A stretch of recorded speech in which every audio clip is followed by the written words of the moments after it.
now. Okay, we just went over 40. Let's go ahead and begin our lesson tonight.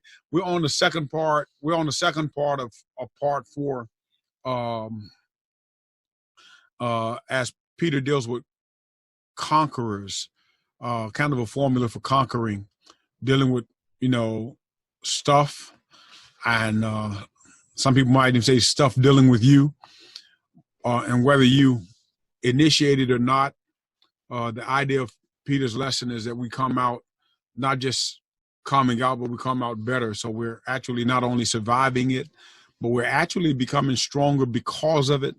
And and sometimes we have to look through that lens, just not surviving, but to some degree succeeding.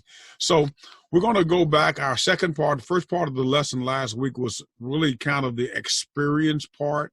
It showed that out of our experience, we've basically we've lived life, survived life, some scarring, be it physical and emotional, some things we come out of, and we just we live long enough to say, man, I ain't gonna never do that again. And so much of that has to deal with God's patience with us. How many of you know God's been patient with you? He's probably been more patient with us than we are with other people, right? Because we kind of want them to get their act together like yesterday. And God has been dealing with us patiently, as that he allows us, we're going to see this tonight, he could stop us from making certain selections, but that's not his way. His way is to give us kind of a free choice. While he's given us the freedom of choice, he makes sure that the choice that we make is never out of just complete ignorance.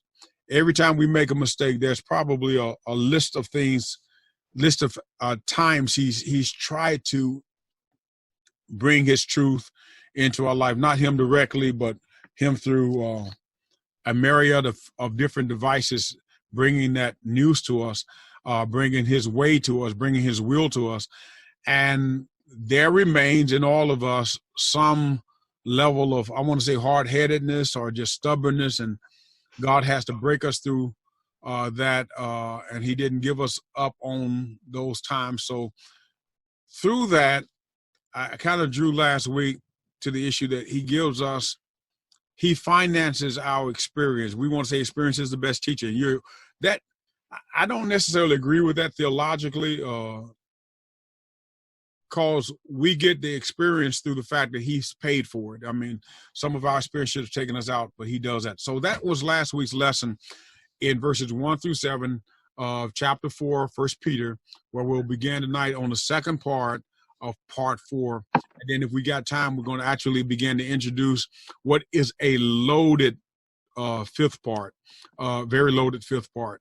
But this fourth part, arming your mind, really has to deal with the development of our mind and or the lack thereof, because if it's not been developed and we're still making the same mistakes over, we're still doing the same thing over, he's still giving us grace and we're still having experiences, thinking that our options to thwart the will of God, the commandment of God, and when we think we're not hurting nobody but ourselves, most of us have anybody ever said that or ever heard somebody say, hey, if I get towed up, I ain't hurting nobody much. That, man, I don't know how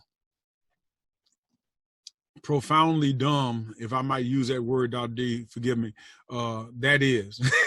Because as soon as we get arrested, we want everybody to come and visit. As soon as we hit sick, we want everybody to come and visit. I mean, so it's never in the case that it only harms us. And then we actually teach that silly behavior to someone else. So when we look at it, God finances our experience, and through that experience, hopefully we'll get some education. That was the second part, that we might learn our third part of doing better, getting tired of sin enough to do better. And that's because God will not force us ever to be free. He literally allows the circumstances to help him, to assist us in doing what I said the biggest obstacle is, and that was last week, being able to die to self, to be able to bury self, to forfeit self, because to get a new mind is really to kind of get to the point where we really gotta agree. I don't do real good if I do it just on my own, if I choose outside of him. And that's kind of the net. So let's go back to our lesson. I want to share our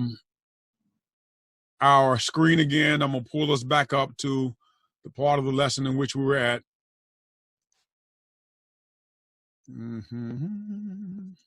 That's what I want to share.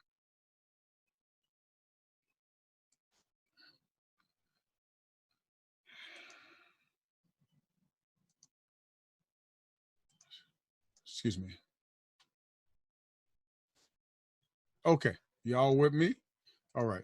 All your mind, dying to self is what I was just referring to. So we want to get to our third part where I left off, which is verse number 4. And just kind of a refresher, let's read verses 1 through 3 in your Bible so that we can see exactly where we are from just kind of catching up. I should have probably did that earlier. So 1 Peter chapter 4.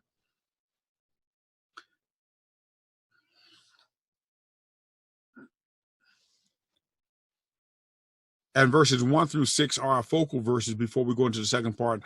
I'm going to read this because we're going to actually bring it up to verse 4. No, you know what I'm going to do? I'm going to actually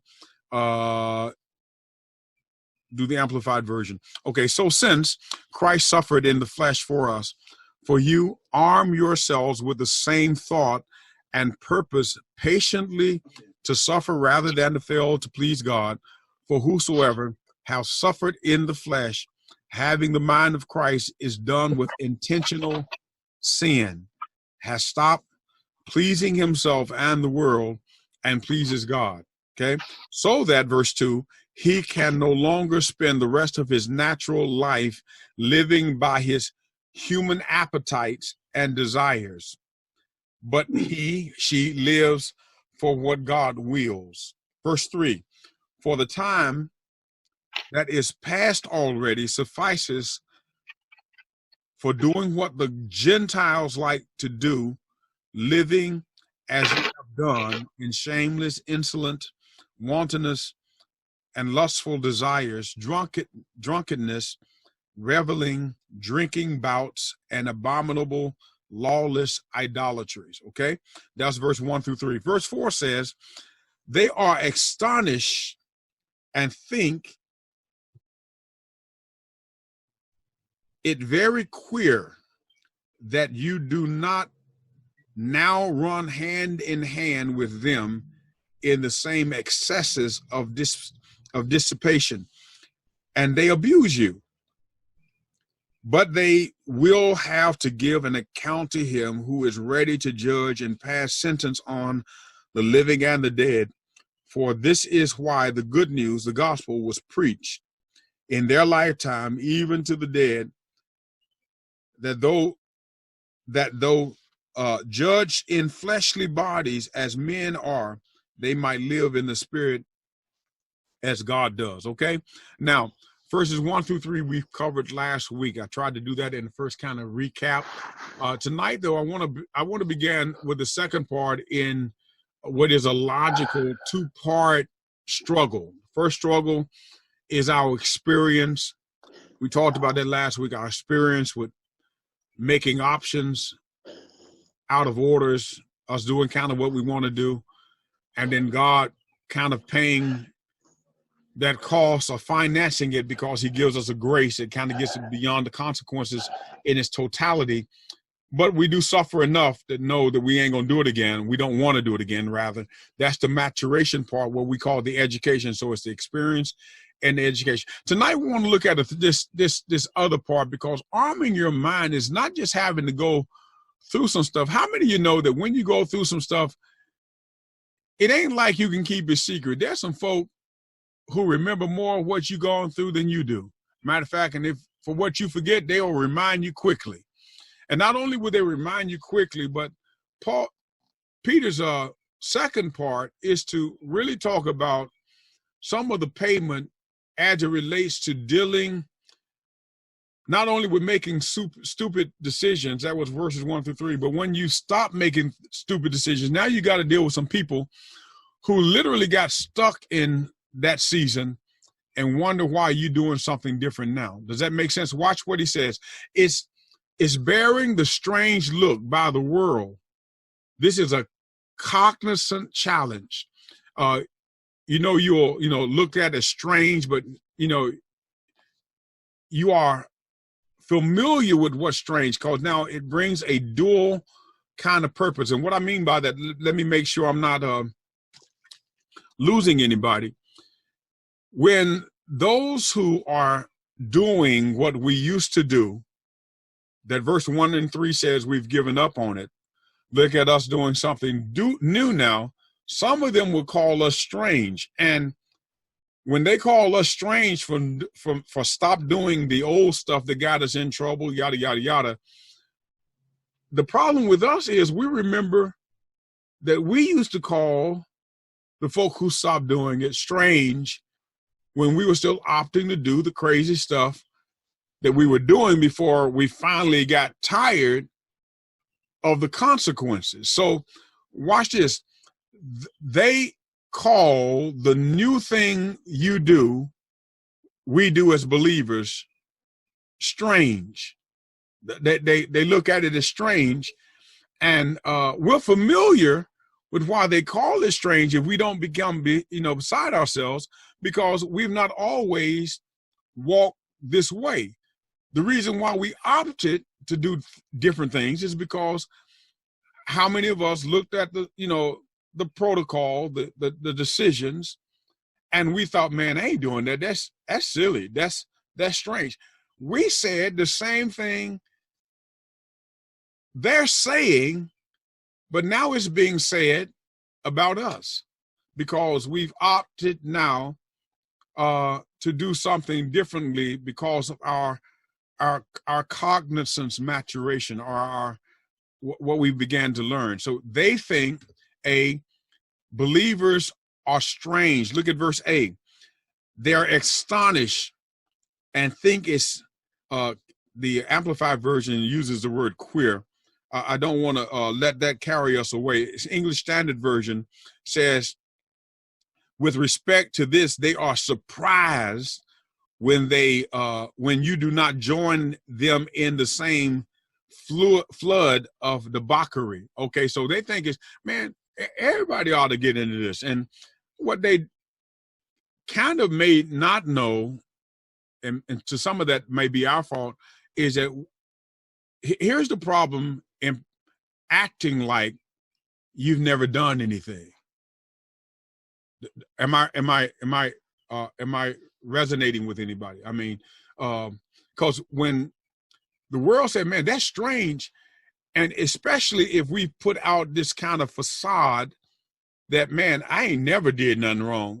Well, that's crazy, because one of the reasons why we had the grace we had was because we did all that stuff wrong, and we finally opened up our eyes were finally awakened to say, hey, man, that ain't taking us where we want to go, because at the end of every decision, we may not see it quickly, but every decision leads to a destiny.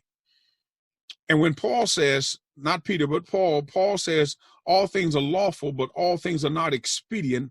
What Paul was saying is, yeah, you're grown enough, and God gives liberty enough for you to do what you want to do.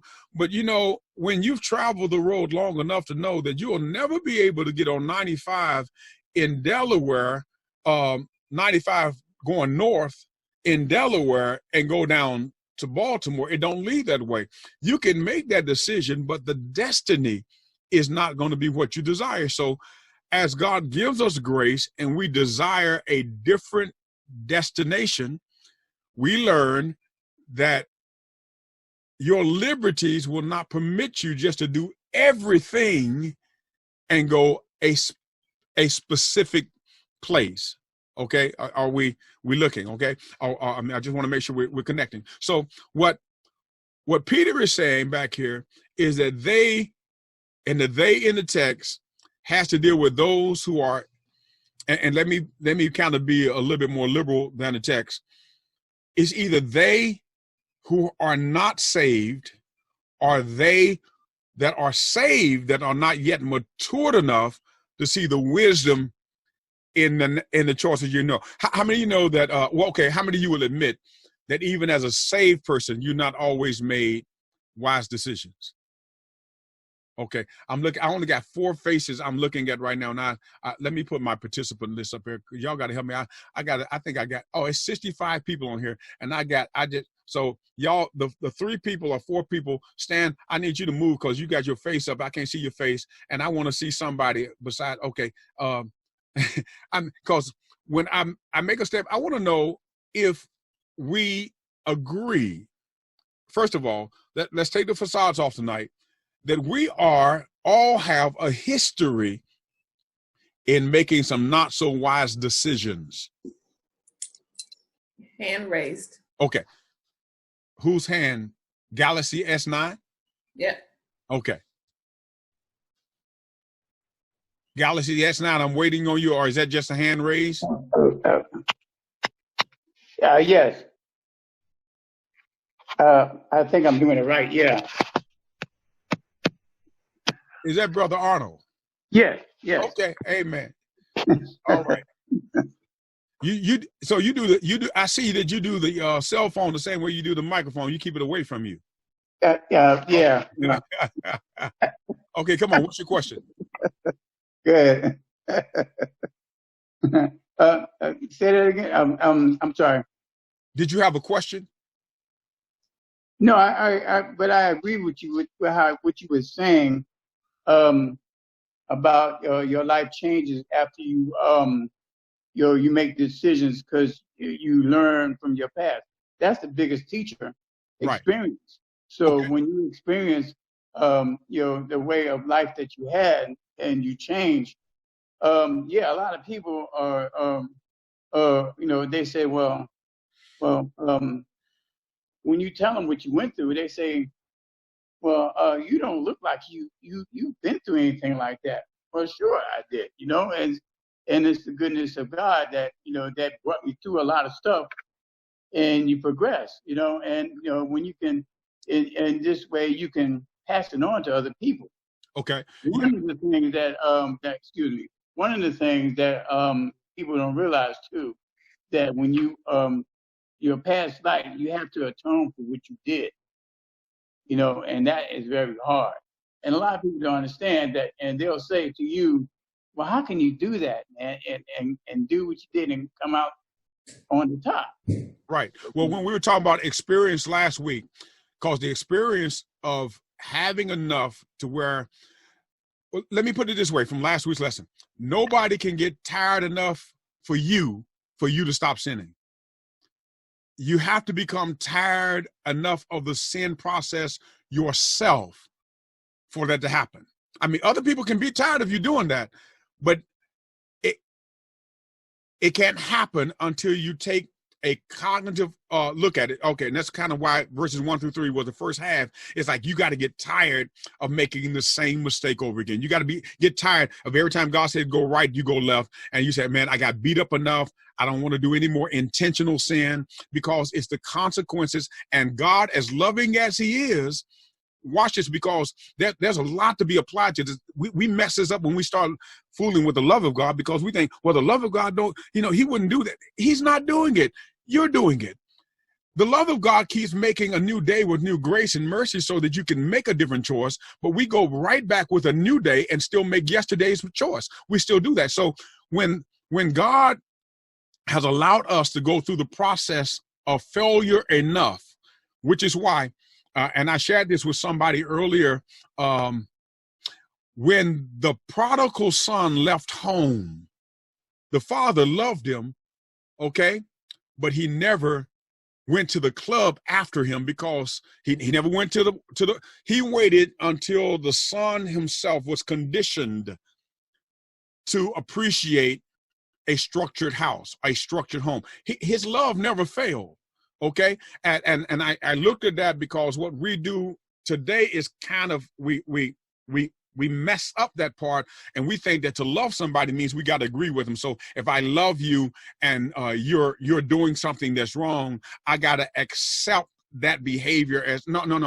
You love unconditionally, yes, but you know, the idea from God is he awaits in the practice of righteousness for us to learn that behavior is that's not consistent with his will, is not beneficial for us, because his laws are not for our detriment. His laws are for our betterment, but it takes us a little time to learn that. And when we go to the next part, watch this. When you grow up, it's almost like popcorn. I mean, ever since I used to be a microwave popcorn eater. Okay. I met somebody whose name I won't call, Alvin Hall, who, strung me out on homemade popcorn. So as homemade popcorn is the best thing, I mean, I think they're going to have it in heaven. Now, but here's my point. If you pop popcorn, you know that all the kernels don't pop at the same time. One, not all the kernels pop. Two, not all the kernels pop at the same time. As we go through life and our so-called spiritual kernel pops, we began to make some decisions to move out of some stupid seasons. That's what I'm going to call it. I'm going to frame it. I'm going to leave it out. I'll apply to me. I call it some stupid seasons. And we do that. Now, we didn't do stupid seasons by ourselves. There's a lot of people who still doing that kind of thing. And I told you, that's what I'm after one thing in verse 4, because until we look at verse 4 and we understand who the they are at least two people. The they could be the unsaved, therefore never seeing the rationale of what is good and bad, what makes sense, what don't make sense. Because when you're unsaved, you only see one thing. You see through flesh. You only have a flesh eye. But when you're saved, you began to see through the new you, and you began to see through the old you. So your problem is, which one of the views are you going to allow to guide and govern you? Because if you use the fleshly view, that fleshly view say, man, don't you stare at me down there. I cuss you straight out. That's flesh all day long. Just because you got born again don't mean it died. I mean, it's still resurrected in the morning. And then on the other side of you is this new you that says, let's do it this way. And God has said, and you got to feed. So you got this challenge that's going on. Now, when you began to make some spiritual adjustments and make new decisions that conquerors do, you're conquering even your old self. Since we're talking about conquerors, you're conquering what you used to decide to do. You used to give up on it, used to forfeit, just walk out on it. But now the new you is walking in this. Sometimes you struggle with your own self as to why I'm going to do the other thing. So now we got to look at the they, because the they, verse 4, King James Version says, wherein they think it strange that you run not with them to the same excess of riot. Now, it would be beautiful. It would be beautiful if it were just lost and saved. Okay. But I believe that there are probably some of us listening today that would say that some of the theys that call you crazy are some theys that at least profess to be saved. Uh-oh. The theys that say, oh, here is a they non-sinner. This is a they tag supposed saint statement. Well, I'm a Christian, but I don't do all that. What do you mean you don't do all that? I mean, you're Christian. I go to church. I don't do all. Okay, so we got to understand that the level of people in the spiritual family of God, church, that they're as different as children in a house. And so some will think that that's foolish because their level of maturation spiritually is not there yet. So why are you going to rush home from Middletown to go to Bible study? Ain't one drive-by good enough for a day? Okay, so that might be what their thoughts are, okay? So now look at the they, because they think believers are strange. They think, and I said they think believers are strange, But the problem and the reason why I wanted to just kind of open it up is because sometimes the people who think you're strange is other believers who are not operating on what they profess to believe. Okay? All right. They speak evil of believers. Now, what do you mean speaking evil of believers? Because in the verse B clause of verse 4, it says, you're not doing what they do, which is the first part, which is why I think I aligned it that it could be perhaps some struggle we have with folk who may even go to the same church, go to Bible study, but they ain't doing what you do. Because okay. Matter of fact, we ain't gonna have a confession tonight, but how many of you have been saved and have seen the club since the day you got saved? Okay, Arnold, you're the only one looking at me right now that I can see and saying you look like I'm just Pastor, you just wasting my time. I mean, I got saved when I was 2 and I ain't did nothing wrong. I ain't even said, okay. The fact of the matter is that in our own lives show that we have been walking in the righteous path, but have also dibbled and dabbled in some other stuff as we have been maturing. I'm not saying you're lost. I'm not even saying you're saved if you did. I'm saying that it is, and I see Sister Penny's hand. Is that what you're trying to catch me, Joy? Yes. I saw a hand. Was that a hand? Yes. They were just responding to you asking the question. Okay, cool. Yeah, but I do have a comment, and it's Penny. Okay. But as you said, we dipped and dabbled after, I dipped and dabbled after I gave my life to Christ. But as you said, you have to get sick and tired of being sick and tired. Right. So, yeah, I thought I was ready, but then the cat club sounded a little good tonight for a minute. And when you get there, you're like, nah, no, I made the right choice to leave from out of here for good. So I was sick and tired. So you got sick and tired. So when you stopped, now, some of us had club partners before we got saved, right? Or we had people that we hung out. Those were, people your before Christ partners.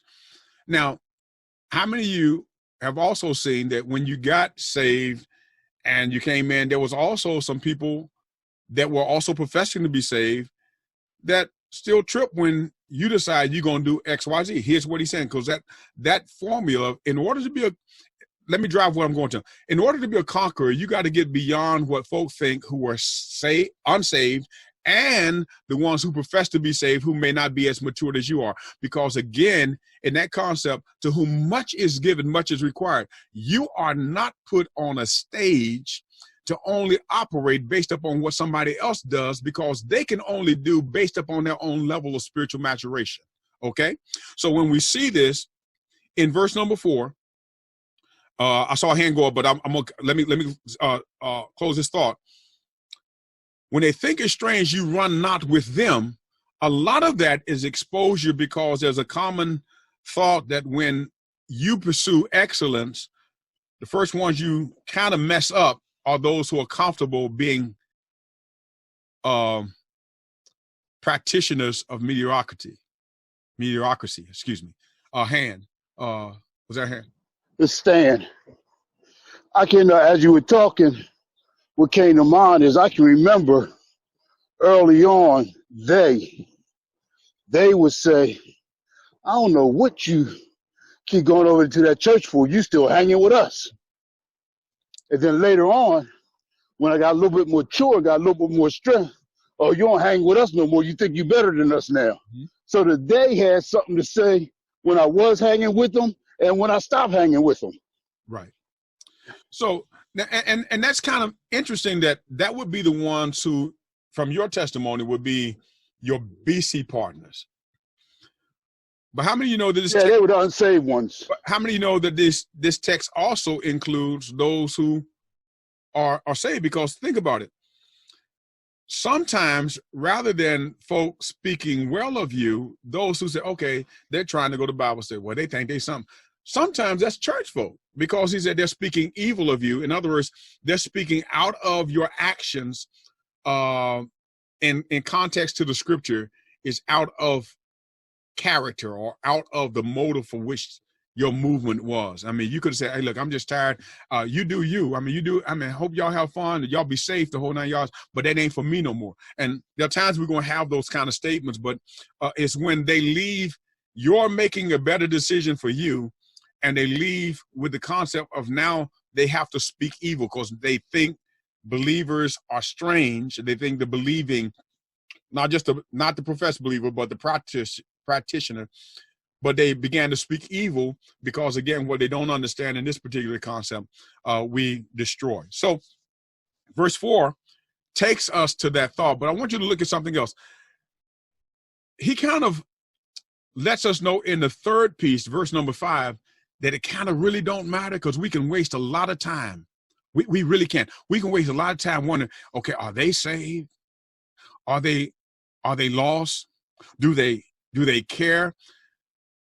Here is what he's kind of shared with us in the passage, and I need to tell you why I think that this is in the passage. And I don't want to beg the question, and neither do I want to establish a text that's not there. I don't want to be guilty of eisegesis. But since he's talking about this in continuity, watch verse 5. Who shall give an account to him that is ready to judge the quick and the dead? Here's what he's saying.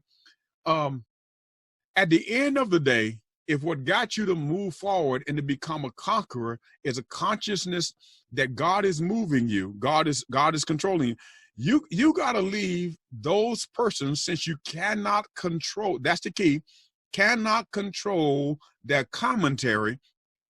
You got to leave those persons into a safe place consciously with you, because watch this, if they trouble you, you're going to have some problems running your race. If you have problems running your race, you're going to have some problems becoming the conqueror God wants you to be. In other words, in order to arm your mind, you're going to literally have to put the, I know horses use them, they're like blinders, and you got to run, say, okay, I mean, I don't want to ignore you, but if watching you means then now I have to start doing things to appease you, even though God has given me enough grace to know that that's not a wise move.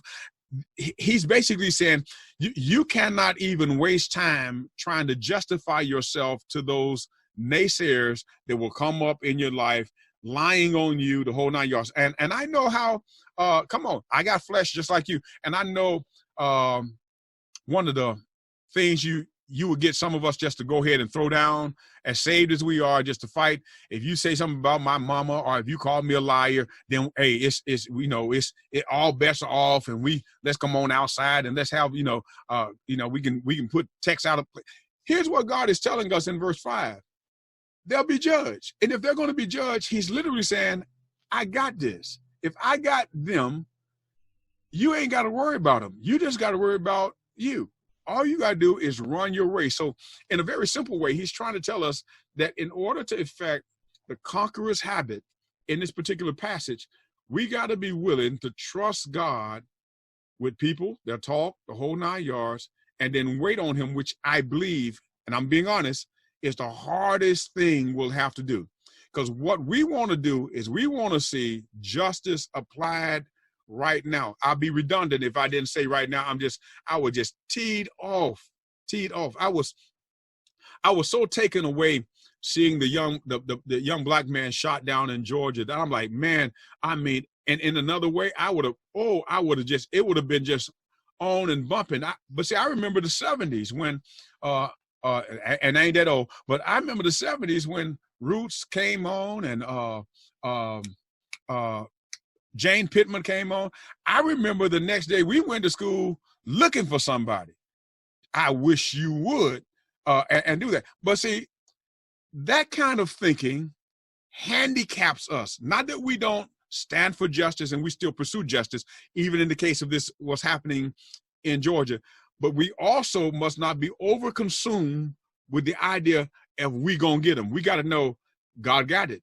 God, like that sign said earlier today, where it said, "You got this," but I just kind of want to spiritualize it a little bit and say, God got this. God got that. Matter of fact, one lesson to be learned, and then the hand, I thought I saw Reverend Cofield's hand, but unless you were just saying amen. But in the book of Jude, when Satan is confronted by Michael the angel, he says, and I love this, he said, the Lord rebuke you. In other words, he said, hey, look, I ain't gonna worry about you. God got you. And how much better would we be rather than trying to find out who lied on us, trying to find out who caused this stuff all the time? Because we spend so much time chasing a liar and then thinking because if you get in front of the liar that the liar gonna tell you the truth. Come on, ain't nothing more wasteful in your time. If they done lied on you and they done lied about you, all these they ain't gonna admit, yeah, I said it.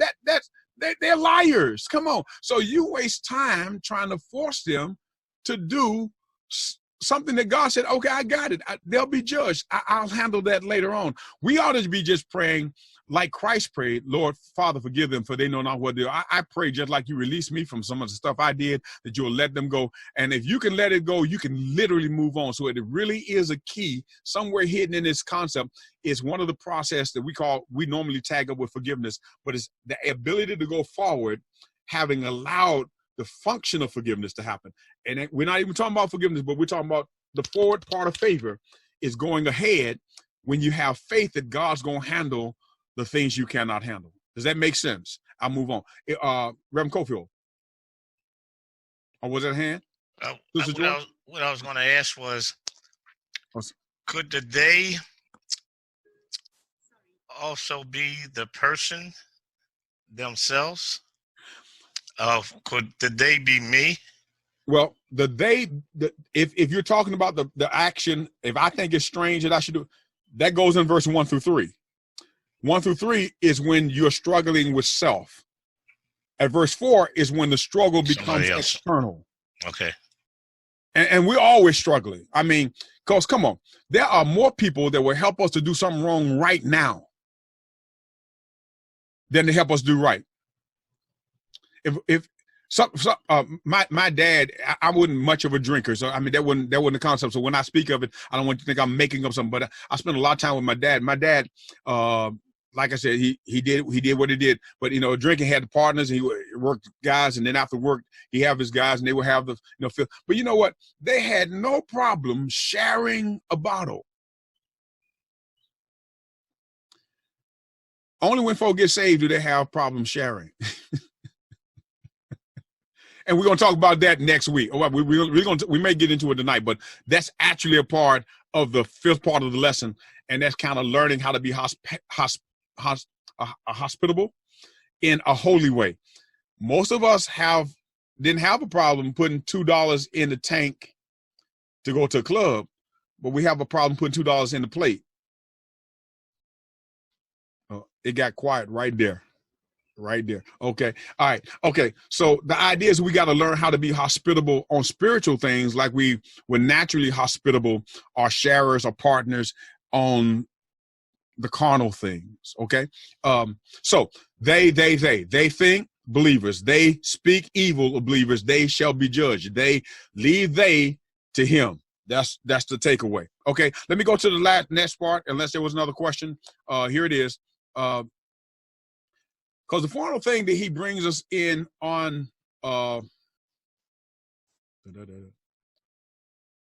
didn't share this with you. I'm sorry. Let me go ahead. They are astonished, and this is, I did. I read it to you, but this is the Amplified version. I won't go over it because I already did. Okay. Thank you.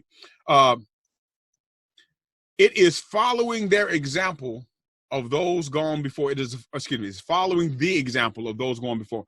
Now, here is where we would refer to as historical data. Historical data is which is why I don't really fundamentally believe in blind faith.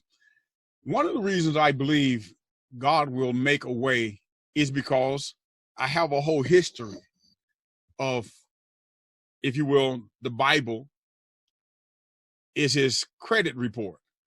And it really shows us. So having faith in God for us is not like blind faith. We have a lot of things to put our faith on. What happened to every person that came to Christ and that he's never turned away anyone? So we got a whole lot. Now separate that from church. I don't want to mix church and Christ up in this particular point, because I can show you some bad churches, but I can also show you some good ones. So we don't want to use the church. I want to use the concept of Christ. So when we arm ourselves with the mind of Christ and we began to see through his mind's eye, if you will, we get examples in how to apply our faith and what to trust him with. I mean, will God give you a plan for a boat that won't float? Ask Noah. Will God orchestrate a bridge, if you will, of over dry land in a Red Sea dilemma? You know, ask Moses. I mean, God has time and time again established his credentials, and he's still doing that today. New mercy. Some of us came up, and part of our testimonies, we know we've been in circumstances that when we looked at all of our resources, we saw no way out. We saw no way out. And sometimes and oftentimes, God waits till we get to that point to do what he needs to do, so that when we get through it, we, if nobody else, can say, I know it was nobody else but God. And every one of us, I believe, probably got a testimony somewhere, if you look close enough, where the fingerprint of God's awesomeness, his power, his unmerited favor. It ain't you did this and you were so smart. Is if I had done it, I'd have been jacked up. He just kept opportunities from weaknesses, and he orchestrates those kind of things. Well, now we've got that, so that we have an example by which to follow, the example of those that have gone before. So here's the historical data. This is why it does not pay us to have amnesia when it comes to the grace of God, when we see what he has done before. But we also ought not forget the judgment of God, because we've seen what he has done before. We've seen him save, but we've also seen him what? We've seen him destroy. Okay, those are the true pictures of the historical data of God that we have. So we have this, and from this, we get a chance to make a better choice. We get a chance, you know, we say, man, they did this back in and they got destroyed. Do I even want to play with that now? Because when God delays judgment, it don't mean that he's not going to get you later.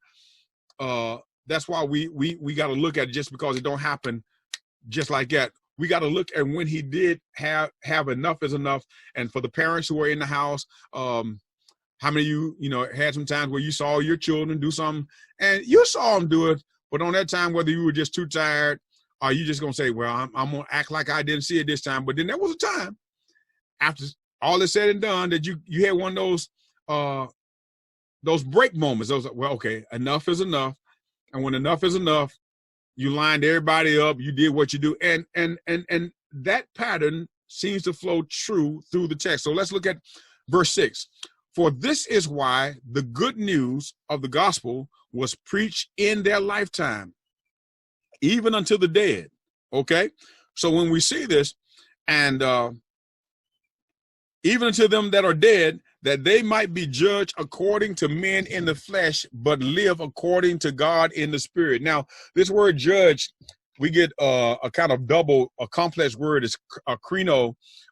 If you look at the particular verse here, is krino, and then we get some prefixes to krino, the Greek word krino, judge, like katakrino, and it means like ultimately judge. So when we hear that particular phrase, and I'm being specific right now because we've heard a number of people say, well, you are not judged.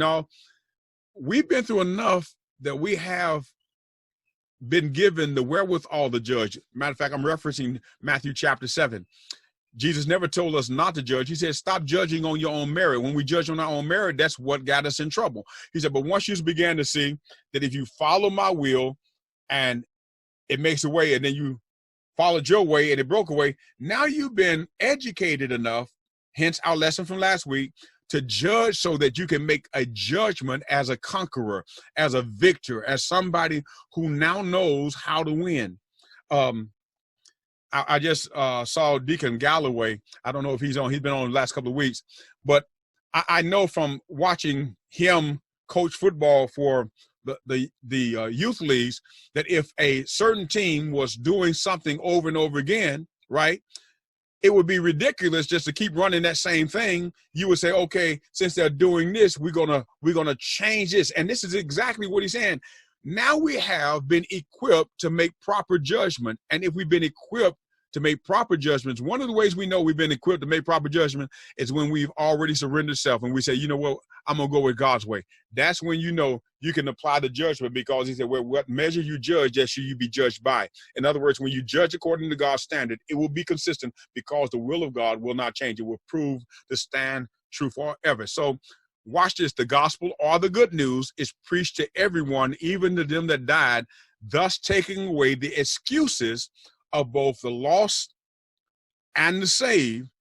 All of us are brought in one thing. We all get a chance to hear the good news.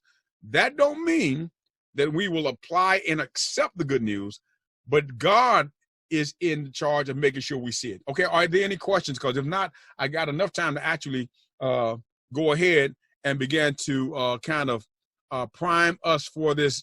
I mean, I'm telling you, this next part is phenomenal. But I want you, the arming mind means you gotta deal with you.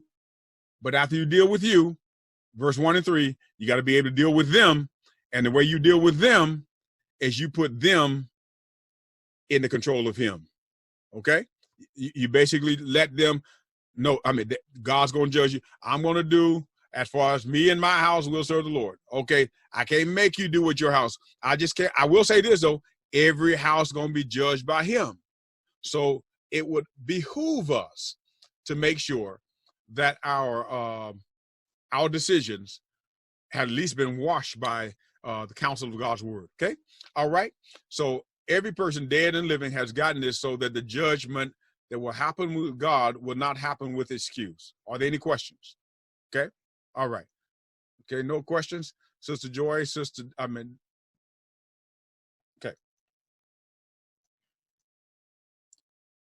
I'll go back and show you that last part.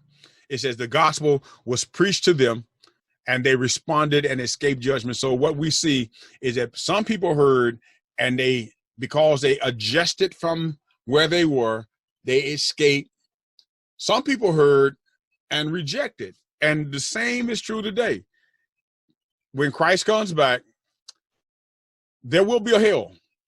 There will be a hell for one reason, not because he didn't have enough love to save the whole world, because the whole world would not accept the principles of the gospel. That's the bottom line. Our acceptance or denial leads us to the destinations of both eternal ends, be it heaven or hell. What we do will determine where we spend that time. Okay? All right. My question was, you might have answered, who are the dead? Who are the dead? He's talking about past. He's talking about as far back as, if you do any research on that, he's doing a historical issue that suggests as far back as Adam. Think about it. The first one that died was not Adam. The first one that died was Abel. But even Adam and Eve, when they failed, did they not have counsel? Even when they failed, what we have in Genesis chapter 3, verse 15, is the gospel before being expelled out of the garden. God told them, I'm going to fix it all. So they got the gospel. And the reason why we know they kind of believed it, or they believed it, even though, like us, I don't think we fully comprehended. We comprehended in stage or our levels. Paul said we see through a glass darkly, but then when he comes, we'll see. But they at least knew enough and had enough trust in him to start looking for their redemption through their children, because God says it would be the seed that would destroy Satan. And from that point, the naming of the children, Cain, Abel, Seth, they thought it was going to come that quick, was in direct response to the gospel presentation made by God himself in Genesis chapter 3 at verse 15. Okay. But so that would be an inclusive thing to take us all the way back. So it would be what I call inclusive. It would be all creation. Okay. All right. Any other question? All right. Okay. I said next week, but I'm going to prime it because I got 5 minutes and I'm excited about it. We got 72 people and I got 5 minutes, and I ain't going to give you 5 minutes of grace. I'm going to use this 5 minutes. Okay. Because as our minds are armed, what was supposed to be next week is 1 Peter chapter 4, verse 7 through 11. And he's talking, the challenge officially is kind of, okay, living under the climax of history. I've given you that as an outline already, literally finishing the game well, finishing the game strong, finishing the game living. And the question I will use as a primer for next week is how do we finish strong? I mean, we just talked about conquering, and we got that. Part 4 is arming mind, but part 5 here is about living under the climax of history as a part 5 of being conquerors. And I felt a little space and a need therefore to kind of define it. So let me kind of brief it, if you will. Okay. How do you live under the climax of history? The climax of history is the first thing. If you understand, we say climax of history. Word climax of history was my code to suggest that we're talking about a season, a time, a period, a dispensation. We are living, some say, in the last day times. Okay.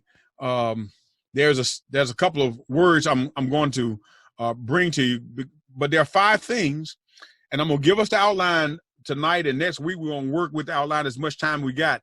But here are the 5 ways we handle the climax of history. And the climax of history is nothing else than this time that we're in, that fundamentally we got to come to some sense of either agreement and acceptance,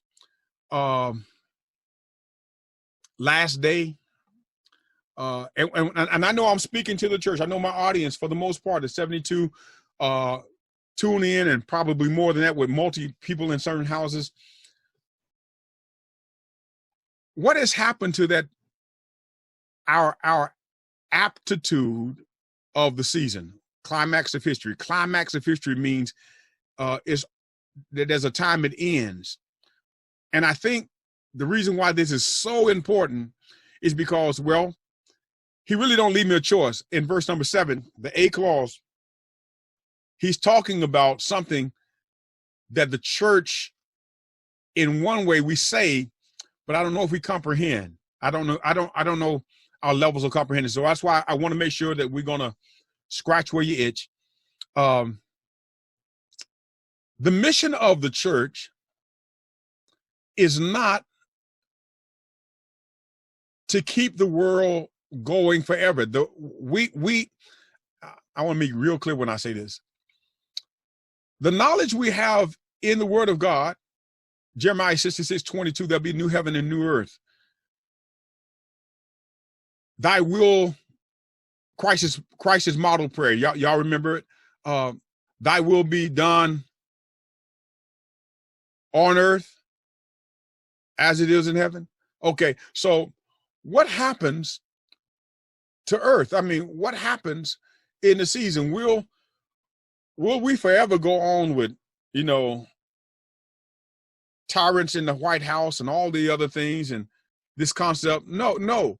He's letting us know that the climax of history is coming. It's just like when Christ went through 40 and 2 generations. We talked about that 2 steps ago or 3 steps ago, to die, which made crucifixion Friday, Good Friday, a mark for him to do. That was his purpose. He didn't do that just for the earth to go on without itinerary. There is a date coming when he returns. There's a date coming when the stuff that we know now, we won't know again.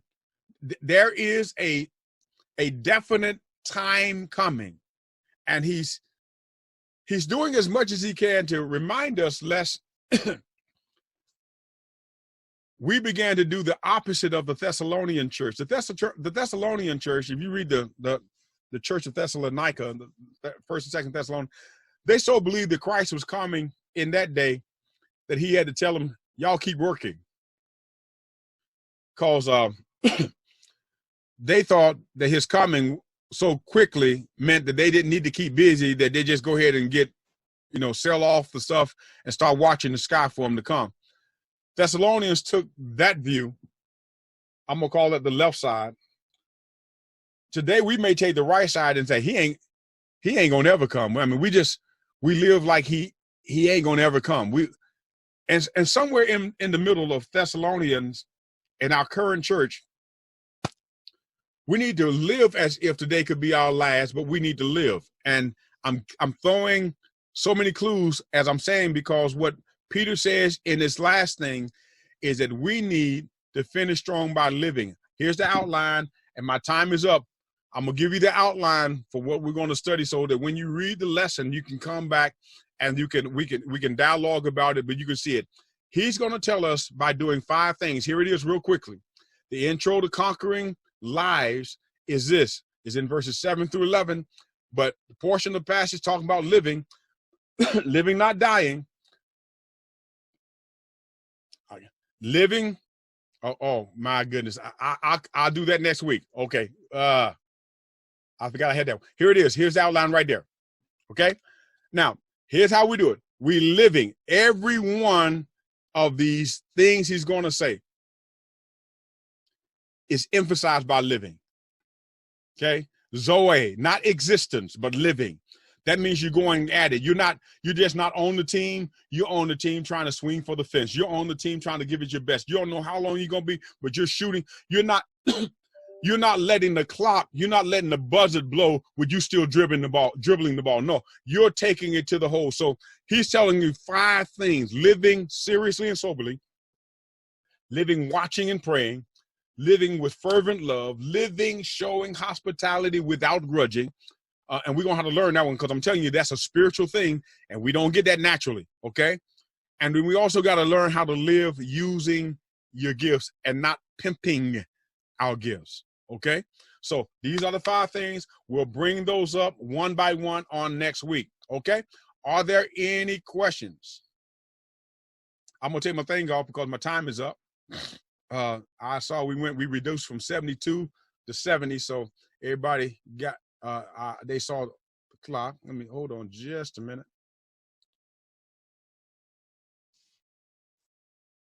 Okay, cool. How many of y'all got the lesson? Did you get the lesson? Did I go too fast? Did I? Okay, because I did speed back, and I might have been a little warped in my mind. Okay, so did everybody get it? Because the lesson tonight is that you've learned a lot by making mistakes. Don't let somebody else trick you into repeating your old mistakes just because they haven't gotten to where you are. If they think you're strange, learn how to take folk calling you names like strange as fuel to give you some praise. Because remember, here's my ending statement. Look. Tennessee, cornfield theology, backwoods theology. A dog don't bark at a car sitting still. Okay, Donna, you laugh, you got it. I see. When you laugh, you let me know. Some of y'all think, who? See, I tell you, we in the country, but we be thinking, a dog don't bark at a car sitting still. So when they start barking, calling you stranger, oh, thank you for that. That was just affirmation. I must be growing. So here's the problem. If they ain't calling you strange,